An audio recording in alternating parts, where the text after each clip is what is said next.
Yay! Hey guys, welcome to another live stream. I guess I'll get straight into the meat and potatoes. I do have, my sprinklers in my backyard. I got some doors open to let the cold air into the house, so it's a little bit, might be a bit of background noise. Probably not though. Anyway, where to start? I'll just start with the best qualifiers and races, and then we'll go through. Oops,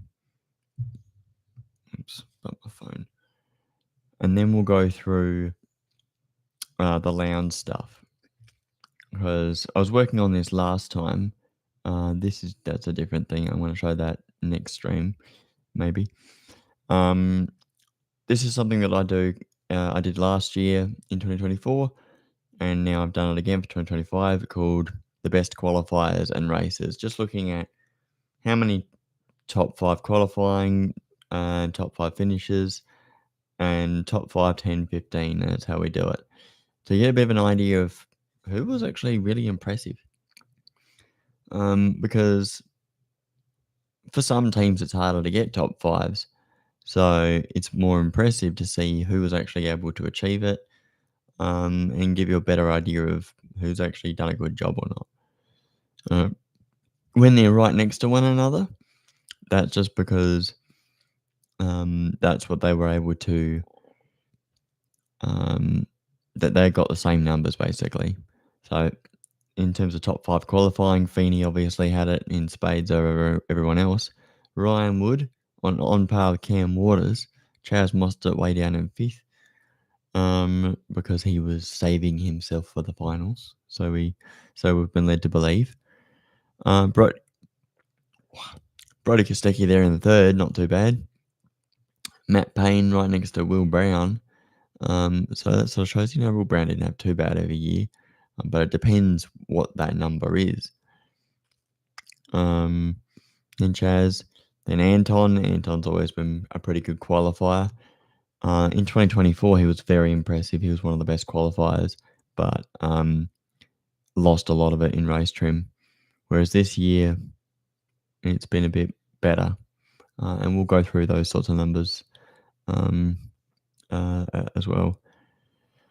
Thomas Randall. Now, I want to go through. I didn't get time to go through Randall's data, so I'll have to save that for next time. But I want to see if Randall had basically the same. If he had the same year for the 3rd year in a row, if he just sort of lucked into it, or if he's actually been improving.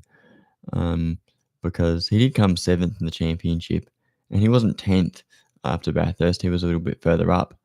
He was actually able to, I think probably because of the bend, he was actually able to do pretty decently and didn't crash out of Bathurst. Frosty did in the other car, but still managed to get through. But Waters was well up the road in terms of points, so it wasn't as big a deal.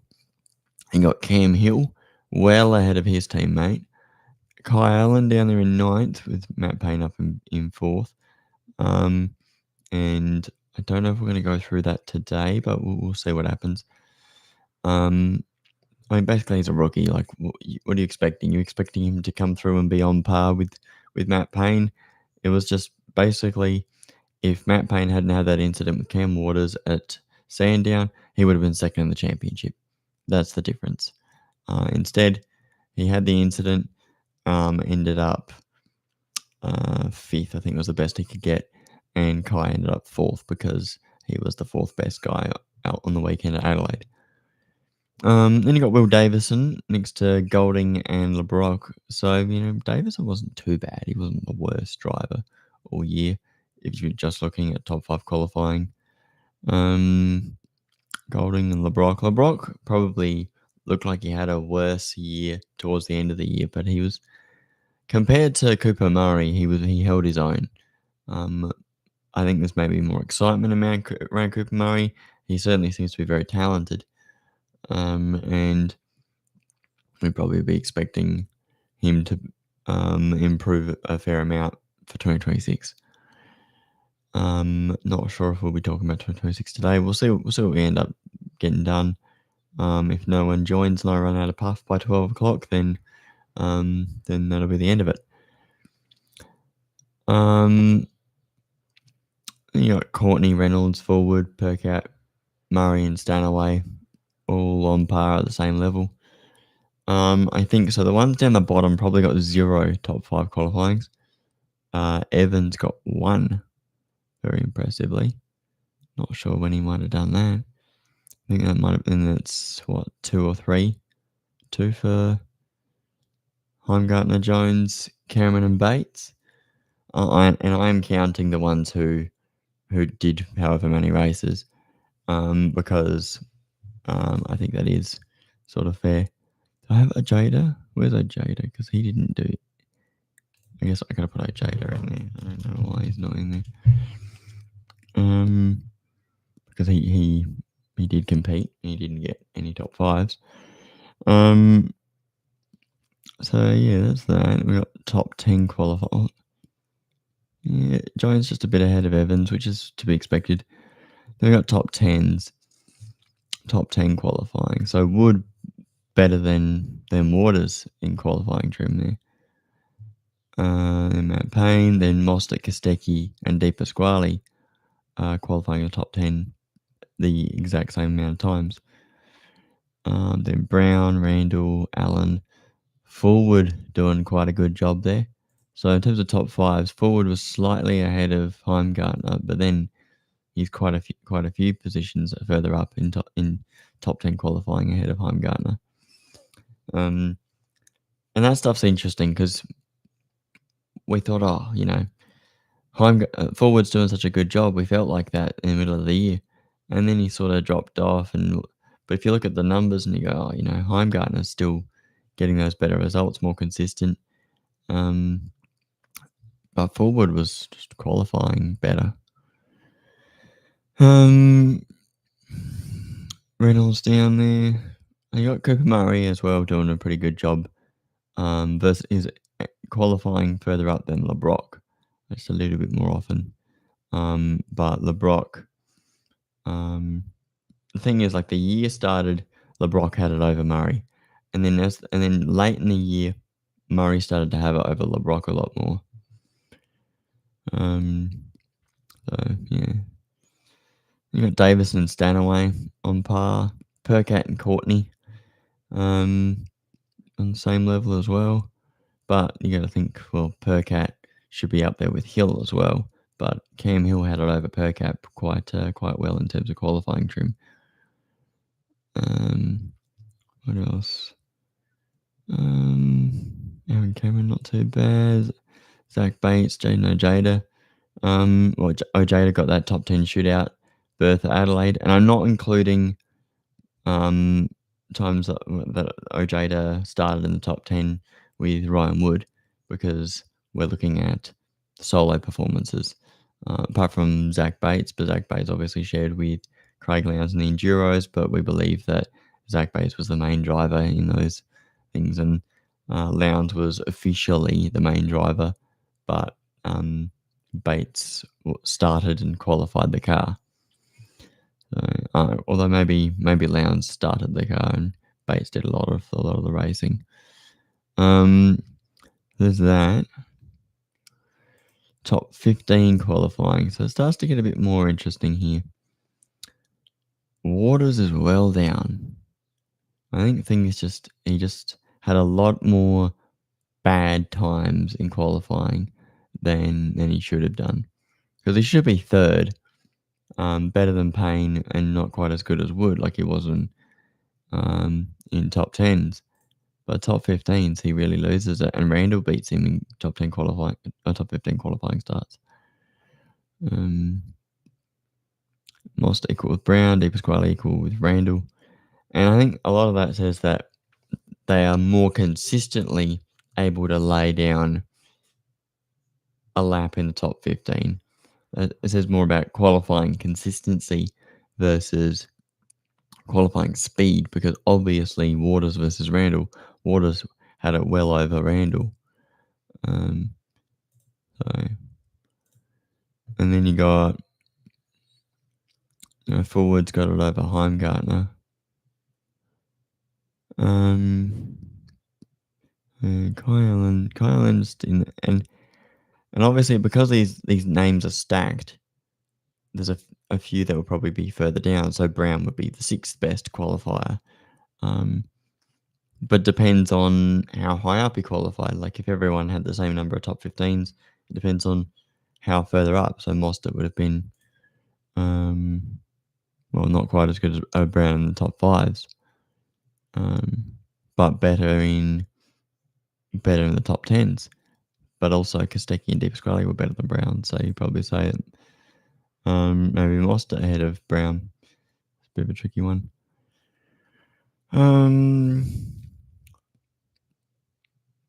Yeah, Davison was relatively solid, but where's Percat? Percat's not too bad there. In terms of like top 10s, he was further down the order, but then top 15s is further up. Golding out ahead of Stanaway, not too much further ahead, but then in top 10s, he's quite a bit further up. Top 5s, he's only one spot further up. Evans more top 15 starts than Jones. Aaron Cameron in there as well, but you got to remember like that. I'm working on a bit that you would have seen just before I went through these through these best qualifier and racer things. I'm working on a way to compare drivers against one another and have a fair metric. And one of those things is it's always about can you beat your teammate? And so you got a few gaps. The first gap between drivers is experience. So Will Davison versus Brodie Kostecki. Brodie smashed Will all year. And then you've got another one where Brock Feeney smashed Will Brown all year, and there's only a 1 year gap between them. Will Brown, a 2021 rookie, Brock Feeney, 2022 rookie, versus Will Davison, started in 2006, and Brodie Kostecki started in 2021.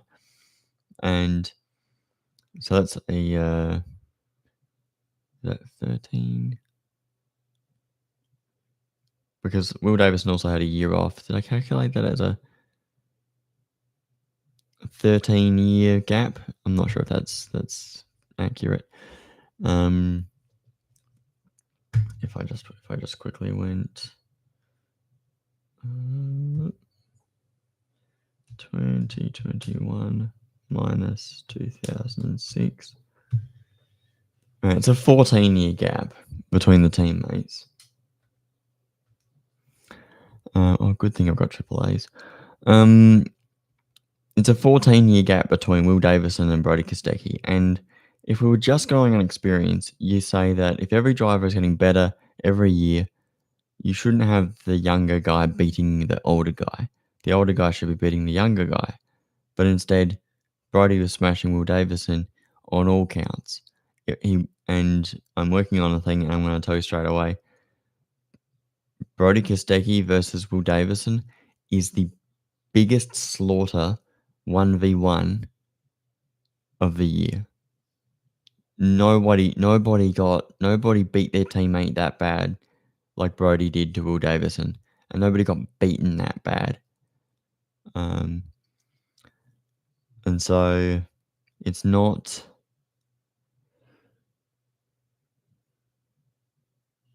Oh, it's just windy. I thought it was raining. I've got sprinklers going, and I don't know. Anyway, it shouldn't have happened. It shouldn't have happened that Will Davison got smashed that bad by Brodie Kostecki, and so it's reasonable enough to say that Will Davison probably should have been shown the door. 2024, he wasn't too bad against Anton De Pasquale, so it was fair that he got another year. But after this year, no, you can't continue. And I do want to apply this new thing that I'm making to 2024 and maybe to previous years so we can look at what happened and whether it's fair. I think an interesting one is Richie Stanaway versus James Golding. Richie Stanaway is actually didn't do quite as badly as it might have seemed. It was fairly even against Jimmy Golding. Jimmy obviously had it over Richie, but it wasn't by a lot. And so that's when it was interesting.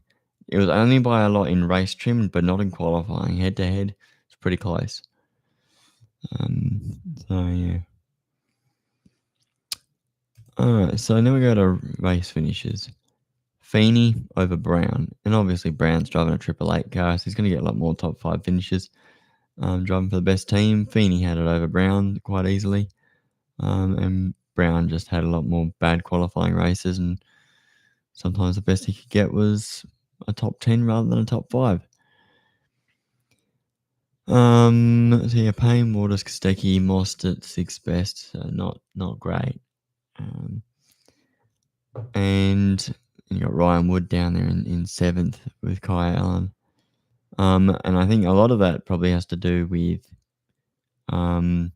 incidents that Ryan Wood got involved with and mechanical failures.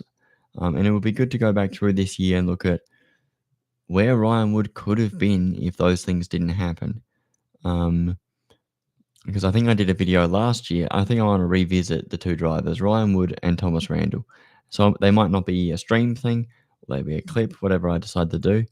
I think the problem is with stream clips is they come out blurry. I've got 2 coming out in the next 2 weeks. So one tomorrow, one next Monday, and they're a bit blurry, especially with the face cam.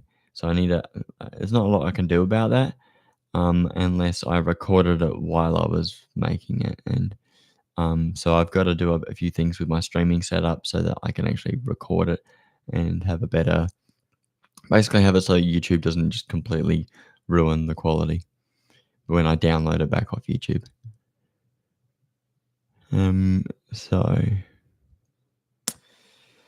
Randall, Hill, Percat. So Hill and Percat were pretty even in race trim, but Hill had it over Percat in qualifying, which was interesting because that was an area where Hill was not doing very well against Percat in 24. So he's patched that up, and now he's got it over Percat. So it'd be good to see, did Percat do worse or did Hill just do better? So that's going to be a good thing to look at, just a few head-to-heads to see, because if Percat had it pretty equal with Cam Hill, he didn't do too bad a job. Then you got Heimgartner and Fullwood equal on top 5 finishes. So on a few metrics, Heimgartner and Fullwood are equal. But I think in terms of top 15 finishes, we'll see that Heimgartner's got it well over Fullwood. Just that consistency in race trim, Heimgartner just has it in spades over Fullwood. And obviously because it's harder to get top 5 finishes in the worst teams you're at, like the BRTs and Brad Jones, Premier, it's harder to get those better results versus Walkinshaw, Tickford, Groves, Triple Eight. Those sorts of teams. And that's like everyone here down the bottom got 0 versus here got 1. Reynolds obviously got 1 with that podium at Bathurst. Cooper Murray got 1, and that must be from Bathurst as well. LeBrock got 1. I think that was Darwin. I think was that top 5 at Darwin. I think he was pretty good there at Darwin. And Macca Jones got the 1 at Tassie, and Richie got 1 at Tassie as well. So Tassie was pretty generous, and Bathurst was pretty generous. As is often the case. We got top 10 finishes, and it's a bit more sporadic, a bit more all over the place. Because it's easier to get top 10s than top 5s. So Feeney and Brown actually equal on top 5s. So obviously Brown was pretty good versus Feeney in race trim, but not as good. We'll see that later. Matt Payne's 2nd best there, which is his 3rd best before, so Perry's 2nd best. Mostert was 6th best there in top 5s, but then he's 4th best in top 10s. So and maybe a good portion of that would have come because of the finals where they really switched it on and he started getting some good results. But he's always a pretty good driver. Kostecki and Di Pasquale pretty equal. Ryan Wood and Heimgartner the same number of top 10 finishes, which is a bit unusual for Woody. A bit unfortunate for Woody, and I guess we're going to go into that in more detail. But Heimgartner beating Randall. I don't think Randall had too many issues in 2025. So to have Heimgartner, who Randall would have been regularly out qualifying, have Heimgartner be beating him that often, that's not very good. Kai Allen down there, not quite as many top 10 finishes, but Kai Allen sort of slowly got better and better and better across the year. And by the time he got to the finals, he started racking up regular top 10s, even after, I think when they got up to, not the Bend, but even Bathurst top 10 race car. But definitely from Gold Coast onwards, they had a top 10 car. And so he started to rack them up later in that year. It was sort of on and off from about, was it Perth onwards? I think Taupo, he was pretty good. But he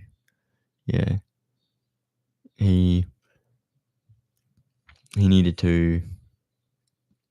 I think we'll see Kai Allen improve, I think, in 2026. It's going to be pretty interesting for sure. There's a few drivers that I think are going to be impressive. And at some stage in this off season, we'll talk about what we should be expecting, what we might think of who's going to do well. But also, if anyone wants to come and talk about it, we can talk about it now. Cameron Hill versus Jimmy Golding, same number of top 10 finishes. That's interesting. But obviously, MSR seemed to drop off late in the year.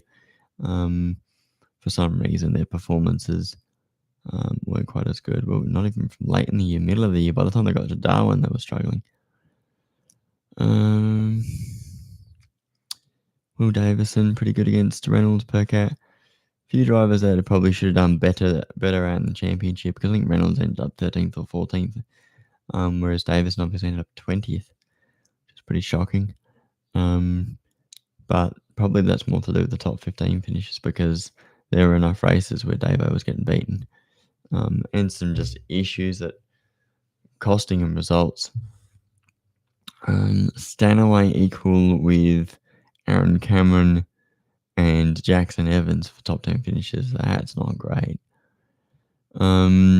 Jackson Evans better than Macca Jones in top 10 finishes. Equals Zach Bates, who I think got 2 or 3. I think Macca only had 2. And down the bottom, I think no one got any top 10 finishes. Top 15 finishes. So down the bottom there with Aaron Love and Austin Cindric, that'll be 0. I think we don't have any for Jaden Ojeda. Which I don't think Jaden Ojeda got any. So we might put Ojeda down there.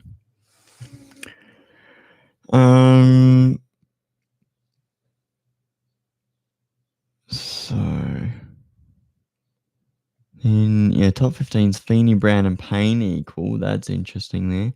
Kostecki is 4th best ahead of Mostert. So like Mostert was quite good, and then that consistency not quite as good. Maybe a few too many DNFs or too much time in the garage. But Kostecki had a pretty consistent campaign, if not unspectacular.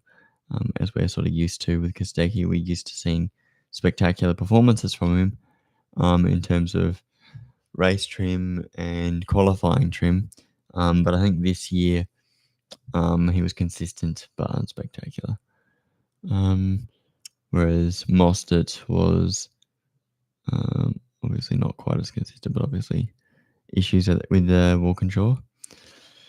Kai Allen quite consistent with his top 15 finishes, are quite good against Randall, Di Pasquale, and Heimgartner. That's pretty good there. And that would be that. Just he was outside the top 10 a few times, but he was inside the top 15, and that would have helped him scoring good points. And basically from Perth onwards, he started having a pretty steady performance, and it just got better and better as the year went on. Heimgartner got more top 15 finishes than Forward. I think Forward had a few too many issues. LeBrock not too bad against Golding. Hill quite good against Percat in race trim, so not helpful for Percat. Davis not too bad. Compared to his championship result, so I think maybe a few too many DNFs. It's an interesting one.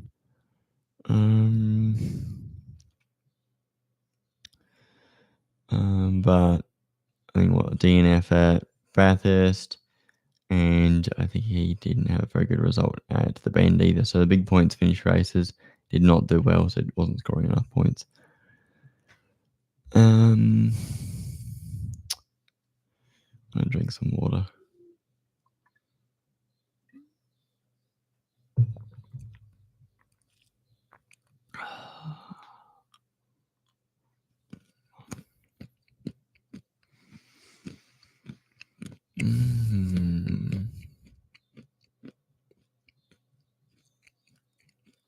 You know, Cooper Murray down the order.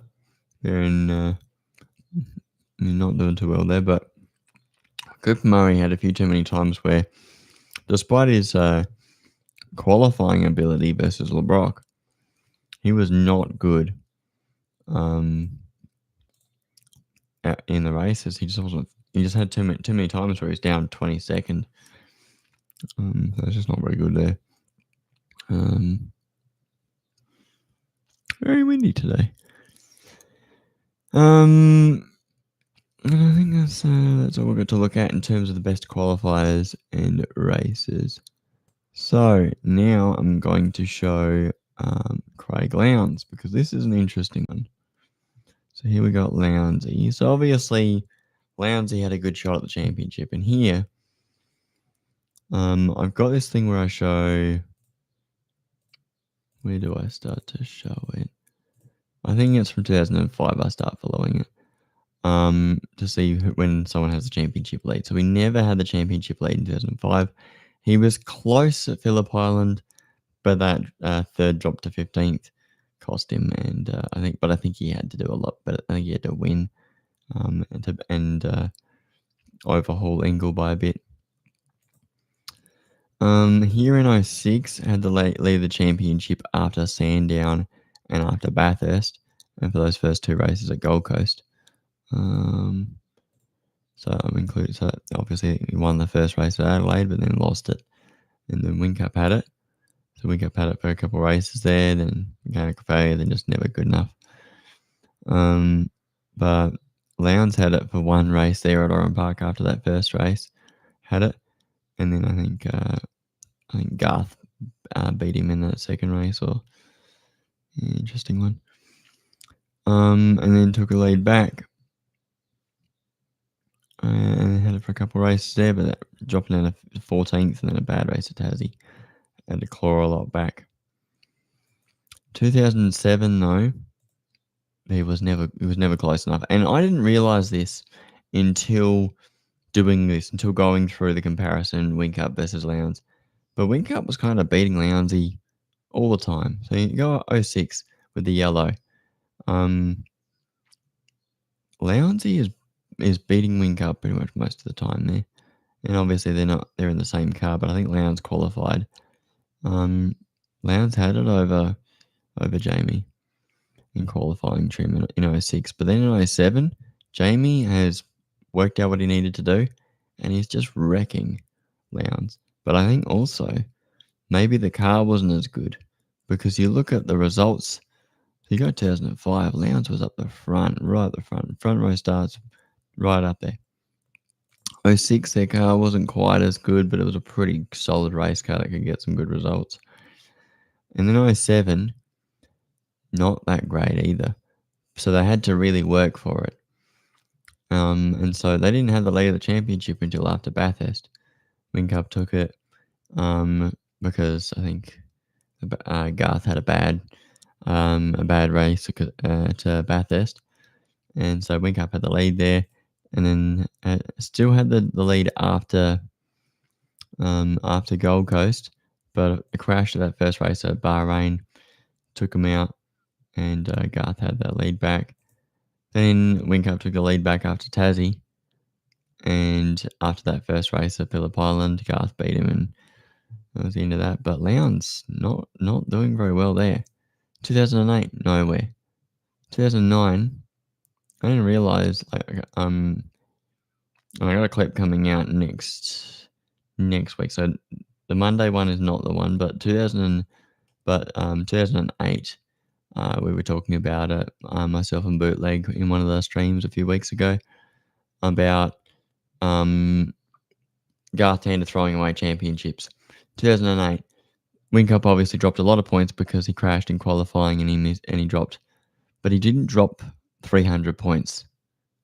So he was still like, it was like 130 something points. So he had a bit to claw back, and he did. He was clawing closer and closer and closer, maybe dropped some here and there, and closer, and then took the lead of the championship, then got him.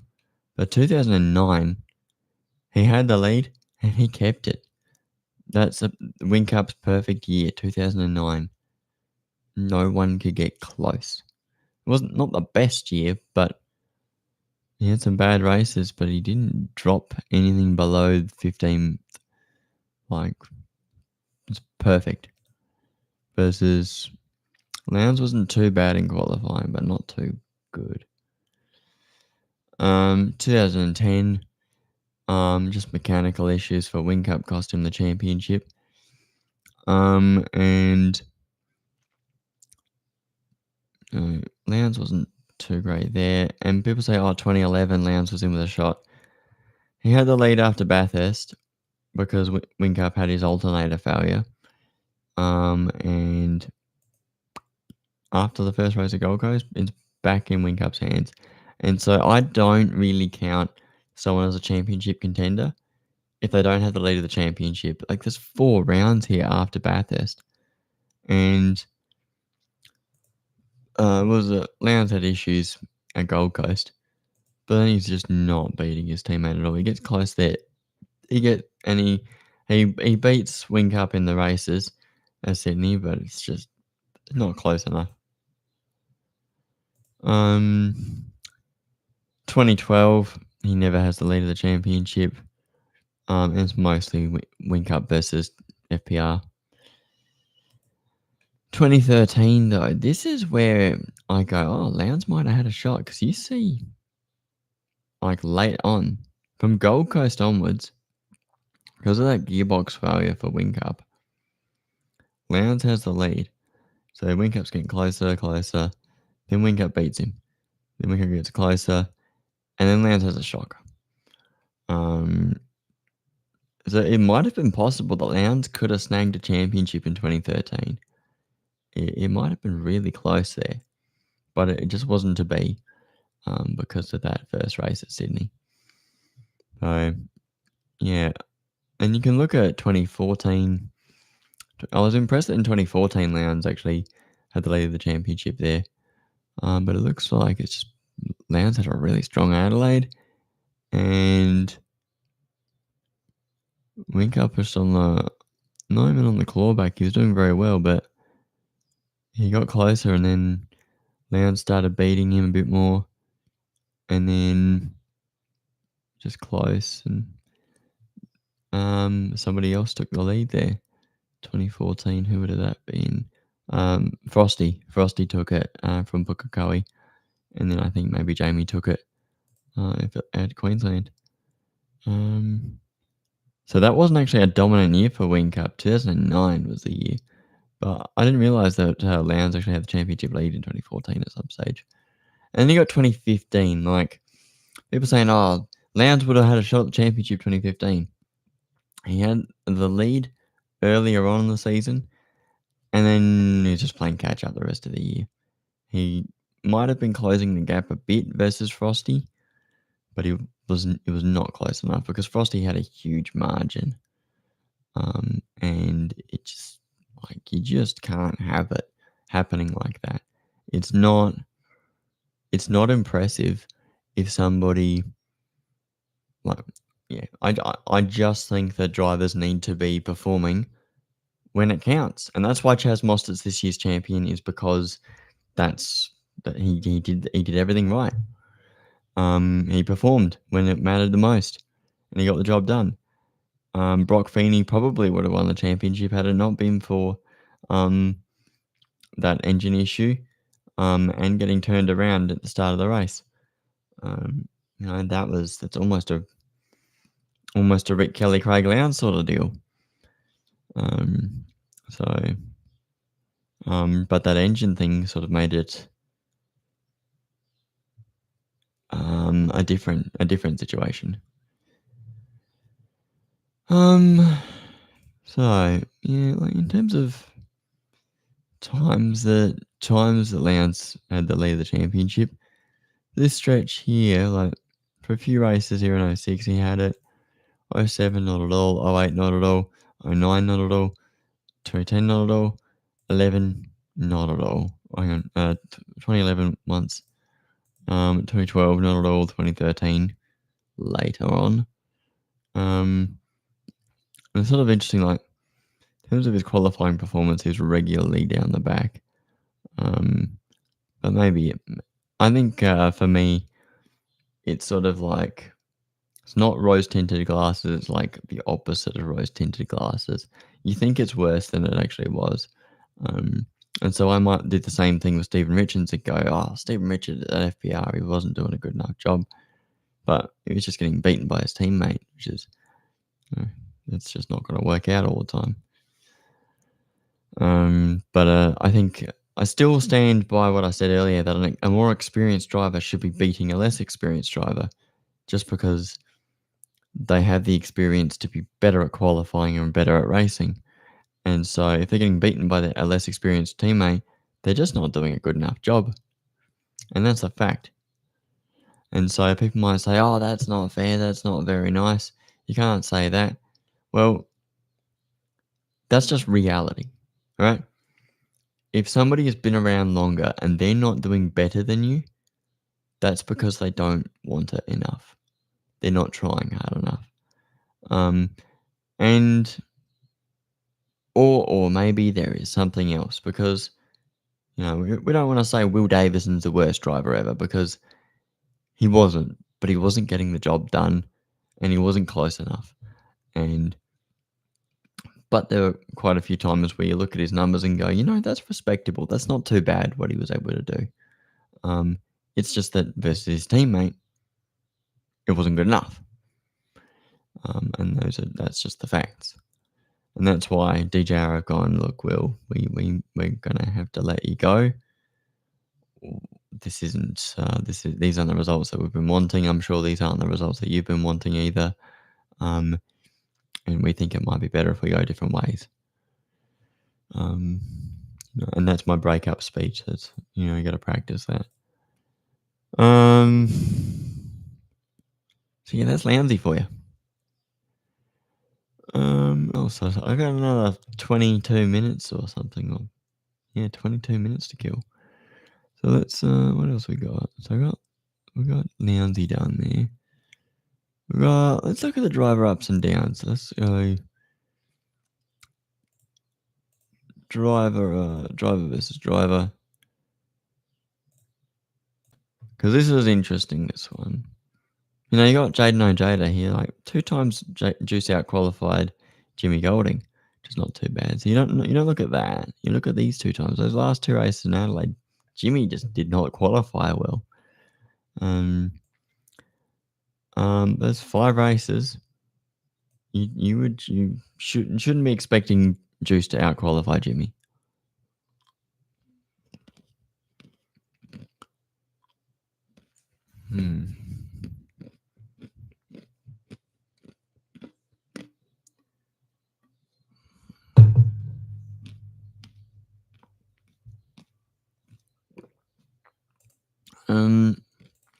Then you got Mostert versus Wood. Woody was out qualifying Mostert a lot, and that's most of the time Woody was out qualifying Chaz. And I guess we'll see how much time we end up with because it might take 22 minutes to go through every single driver. Because I've done a few extra little things. I think I had all of this before, but I didn't have this. And this is interesting because it's all about beating your teammate. If you're not beating your teammate, um, roughly 50% of the time, like 30, well, maybe 30% isn't great, but 40% of the time is pretty respectable. Like 2 out of 3 times, maybe not 2 out of 3, but 1 out of 3 times, not too bad. 1 or 2 out of 3 times is sort of what you want. 3 out of 3 times is just like there's something wrong because you want two solid drivers. But Chaz had it over Woody in race trim, but you do wonder if because of wall controls issues that maybe they should have had. Maybe it would have been different. And then you got Payne. I think I did talk about Payne versus Allen and Waters versus Randall. They had the exact same number of times that the senior driver outqualified the junior driver. But I think it's more impressive. There's sort of two different ways to look at it. Like, it's impressive that Kai Allen was able to beat Payne that many times in comparison to Thomas Randall beating Waters the same number of times. When Waters is more experienced than Kai Allen, and this is Kai Allen's rookie year, so I think it's more I think Kai Allen was more impressive than Randall, but I think Waters was more impressive than Payne because Kai Allen's a rookie. The expectations on Kai Allen were lower than the expectations on Thomas Randall. Randall should have been doing a better job. And so I do want to create a better way than what Supercars has done, saying who's the best driver of the year. I haven't actually looked at theirs. Maybe theirs is actually respectable because it's so easy to look at, they won races, they did this, they did that. I look at Brody Kostecki and I say, Brody smashed Will Davison, obviously, but I think I sort of said it before. We expect a lot from Brody Kostecki, but I think that the team let him down more because for some reason they'd been struggling, and they did have a better year than they've had in the last 2 years of Gen 3, but it wasn't the level that Brody is used to. And I think maybe that's sort of like, it was sort of disappointing that Brody wasn't in the finals. But nothing would have changed that. We can look at that now. Let's say he made it into the finals somehow by, let's say they didn't do an early pit stop. They just did the same pit stop as everyone else. He probably would have been in the top 8, maybe 5th to 8th. And let's say he didn't crash in qualifying. Let's say he just started 16th, dragged himself up to 10th, maybe 8th, and then just had a relatively solid round. Got himself into Sandown, 2 top 5s, 5th, but he wouldn't have made it into the finals. So yeah, they were sort of top 5 a lot of the year. They weren't top 4, and you needed to be top 4 to get through. Whereas if you look at Kai Allen, number of times that he was top 4, Darwin, Queensland, Gold Coast, and then but even he was 6th best at Sandown. But in terms of the relative point score, he beat Waters and Randall, so he got in, which is interesting because even though these are round scores, he's sort of lucky to get into Adelaide because he wasn't the 4th best driver at Sandown. But then he was the 4th best driver at Adelaide, which is quite impressive. He probably qualified better at Sandown. They're two top 5 qualifying is very good. And yeah, just like his qualifying improved quite a bit there. And he did start to, as the year went on, obviously Matt had it over him quite well. But when it came to the finals, Matt Payne was still in it at Gold Coast and Sandown. And Kai Allen, just a string of top 10s there. Very good. And you got Will Brown. Like, this is pretty bad. 2 out of 34 times that Will Brown out-qualified Brock Feeney. But 10 out of 33 times that he outraced Brock Feeney. That's actually pretty decent for what it is. So second best for top 5 finishes, equal first in top 10 and 15s. He was a very solid racer, but not great in qualifying. But I think it might have been the same in 2024 as well. And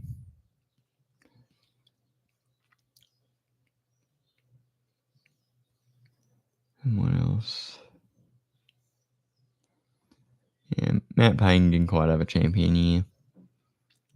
Let's have a look. Brock Feeney obviously smashed everyone, and I think we're finished talking about Brock Feeney. His enduro campaign wasn't great. He ended up 6th though somehow. It felt like he did worse. He probably should have been on the podium, but he wasn't. And yeah, that engine issue cost him, and getting spun by wood cost him as well. But how many issues did Ryan Wood have? That's not too bad. I think would he get a penalty for running Kostecki off? I don't know. Bad qualifying at Tassie. Crossed over in front of Aaron Cameron and span off, so not good there. A bad start, slightly slow pit stop. There's a few issues, like his starts weren't great, and his racing had a few issues there. Big battle with Waters, but the main thing was the suspension failure. The crash with Golding, another engine failure, the engine belt issues they were having, but that might have been in practice. Bad qualifying, screw up in qualifying did not help. That might have been a team issue more than anything. He didn't warm his tyres up and then mistimed his lap, so both ends not going well. Used tyres for the shootout, which is, as a strategic thing, not necessarily a bad idea. Made a mistake at turn 3 and the first chicane. It might have been in the shootout. I haven't written down issues in for QR, but he did obviously spin Will Brown and get a penalty. Then a mechanical failure while he was leading at Bathurst. Fuel leak forced him to the garage. And so that cost him. So he was out of finals. Well, he wasn't actually out of finals. He needed to win. And yeah, I still say that the early pit stops, that was a mistake. And the threaded wheel nut did not help. So he probably could have made Adelaide if not for things going wrong for them at Gold Coast.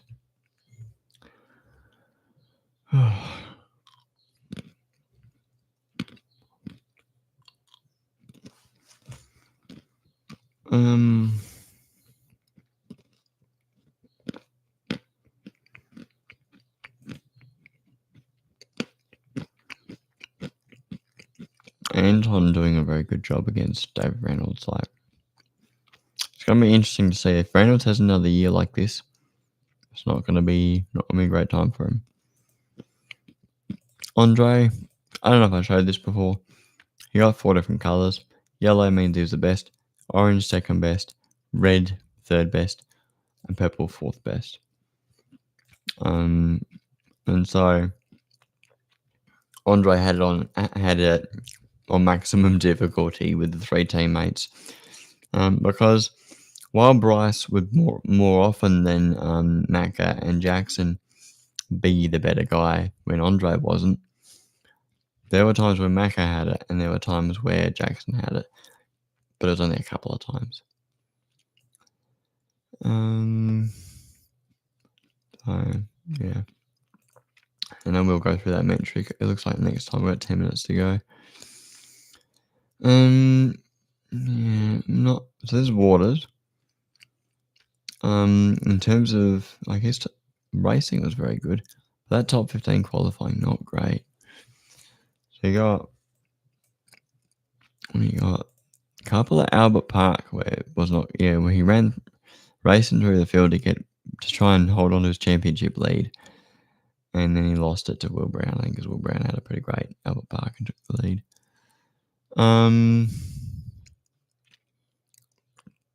And not great one at Taupo there for some reason. But they didn't quite have the speed. Very solid run there. Apart from not a very good race there in that third one at Tassie. Issue with the fuel can, and he ran Brown wide. But I don't know if I don't think he got a penalty for that. I think it just happened. The wheels come off at Darwin. So not helpful there. And also bad qualifying. Hit the wall in qualifying. And then an incident, just a bad race there. Qualified 11th. They did not have a great time at Queensland, but it got sort of saved. But the super softs, I think they were better at. But the new softs, they were struggling on the 25 tire, I think. And then obviously that lucky strategy with the full course yellow saved his round for it to be his second best round of the year, third, apart from the bend. Obviously, he came second at that one. There's only one race, so he was second. So second, it was second best sprint round. And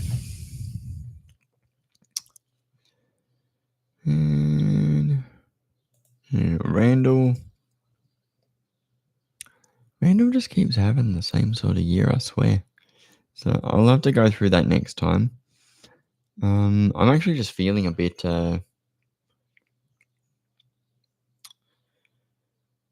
like I haven't quite eaten enough. I did have a bit of caffeine. I like most of a big cup of tea, and I mean I had six cans of cider last night. We had a little Christmas party last night, and but maybe it's just me not having my usual breakfast. But I think I did have my usual breakfast. I just didn't have my tablets.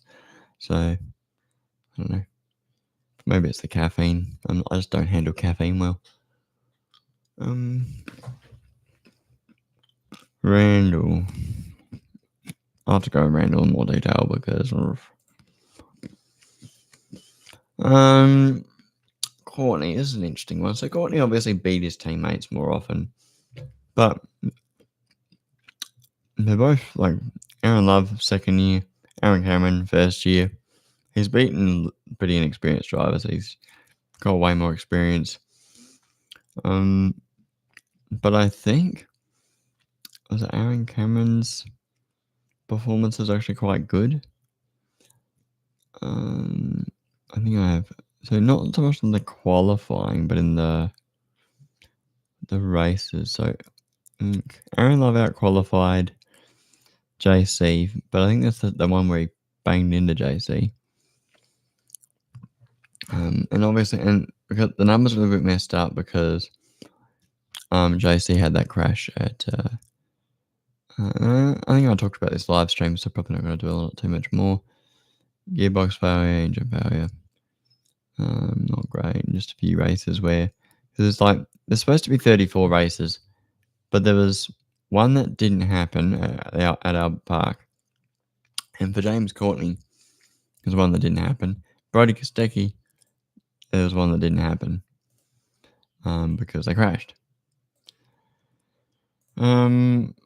Reynolds, it's not a great year really. 11th, 12th, it's not great. But yeah, hopefully he has a better year and sort of saves his career. Cameron Hill. It's not like Cameron Hill was better in qualifying, but not as good in the races. Pretty equal in the races, equal 7th there, it seems. Equal 10th, equal 9th, equal 9th, equal 8th. And not too many mechanicals. There's one at Gold Coast there. Will Davison. There are a few times where things just went wrong for him that weren't his fault. He's forced a double stack at Taupo. Got spun by Macca Jones, and then DJ Arcars got disqualified. Got caught in a concertina, and LeBrock got spun. Got hit into Reynolds by Courtney. And a pit lane penalty for some reason at Darwin. Not clear why. He might have hit someone. Bumped by Di Pasquale on his way through. Ram wide sides to stop. I think some things outside of his hands. Maybe he could have raced better against Di Pasquale. Maybe bumped him back or something. But maybe Will's just not a dirty driver. His season on that Tassie wasn't great there. Getting spun and then disqualified. And then just not qualifying well. Playing for sort of catch up. And top 15s, this just did not have the pace a lot of the time there. Like his top 10s, top 10 qualifying races, not too bad, not great. Then you get here this long stretch before he got to Townsville, where one time, this one at 12th of the 10th at Perth, bit of an outlier. Well, and this one at Taupo. I mean, Taupo was actually quite good for him, but definitely from Tassie to Townsville, he was not having a good time. Townsville had pace. And there were actually issues here at QR that I haven't written down, like a couple of times during the weekend, banging into Jack LeBrock. It's not great. Crash at Bathurst for D'Alberto. I cannot believe D'Alberto was getting kept. It just doesn't make sense to me. He screwed up at in the warm-up with against the Lockie Dalton Rolling Grey car. And then they had some sort of issue at the bend, and he's stuck it in the fence at the elbow. And it's sort of ruining, not helpful for Will Davison's year, where actually didn't qualify too badly, 14th. Even like Sandown and Adelaide weren't too bad. But then what do we got? Jimmy Golding. Golding had it in qualifying trim over his teammates. Well, not so much, because Richie was pretty decent. But I think it was pretty equal there. What's that? 16 times that he was beaten, so he's just a little bit better. And but he had it in race trim over his teammates, just racing his way through the field, picking up top 10s, top 15s, a lot better. And I don't have it written down how he compared in the field.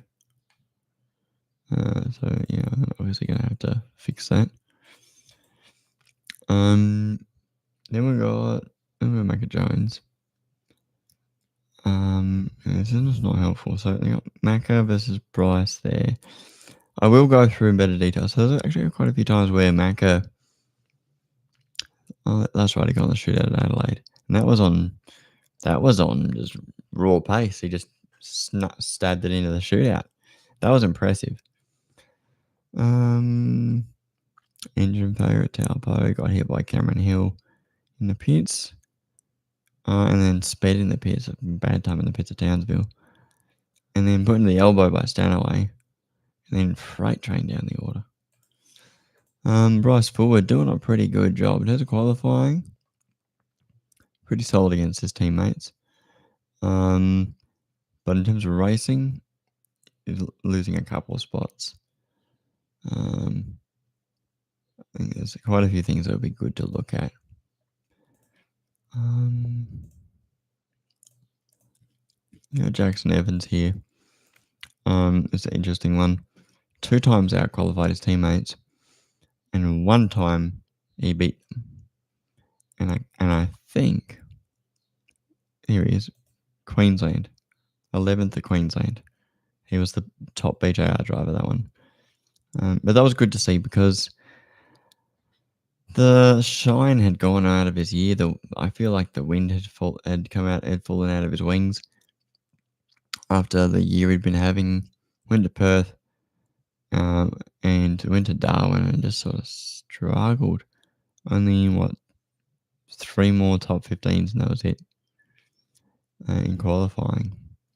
I feel like he had a lot more for the rest of the year. Like three from Darwin, but he did most of the first half of the year getting top 15. So I think the momentum had come out of his year, and it was hard to sort of knock that off. The bravery, maybe, I'm not sure. And we'll finish going through the drivers, and then we'll wrap the stream up. Percat.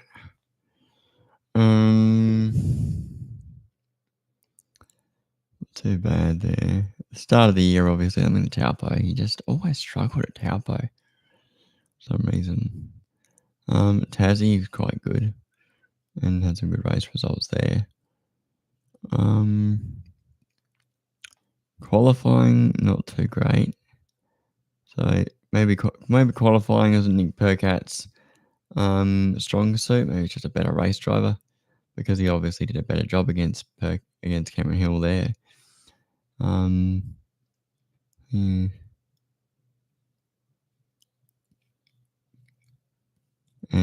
Adelaide was just bad. Especially late part of the year was just bad. Apart from the bend, 5th of the bend. But it's just not great. And they sort of dropped out of the top 10 as the year went on, but he was getting worse. 11th, 13th, 15th, 24th, 5th, worst.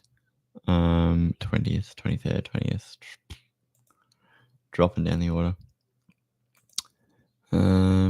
Jada, Cooper. Yeah, Cooper versus Jack LeBrock is an interesting one, because you can see here Cooper just turns it on from the end of Townsville onwards. Starts out qualifying Jack a lot more.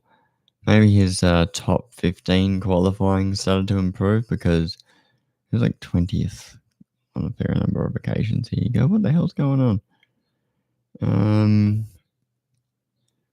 Bit of bad racing there. Got bumped off by Cam Hill. Not helpful.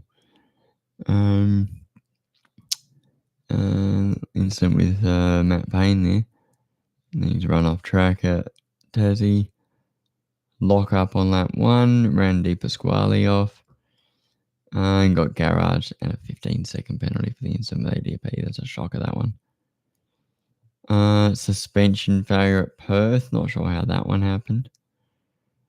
Nothing really in that first one at Townsville. Not sure what happened there. Moved up a couple of spots. Just didn't get a lap done. Shootout lap wasn't very good. Tagged by Golding. We know that one. And the crash at Gold Coast. Adelaide. I think got punted by Waters, maybe. Not sure. I can't remember. He did get punted, I think. 9th down to 16th. Yeah, just not great round for Cooper there. Aaron Cameron. Yeah, so Aaron Cameron, not too bad. 8 out of 30. I think we'll have to go through some of this in more detail when I finish sort of running these numbers. So yeah, we'll wrap that up. Thanks for joining, if anyone joined live. And hopefully this was a good stream and people enjoyed it. I'm putting the effort in, I'm trying, and I had everything like ready to go. I'm not going to waste time spending too much time preparing things during the stream unless it's like I just got to do a quick calculation. It's going to take 2 seconds. Um, so yeah, hopefully I did everything that I said I was going to do in the description. And if not, then I'll just delete it from the description. Or maybe I won't. So then you know if I did it or not. Yeah, that's what I'll do. All right. See you guys next time. Goodbye.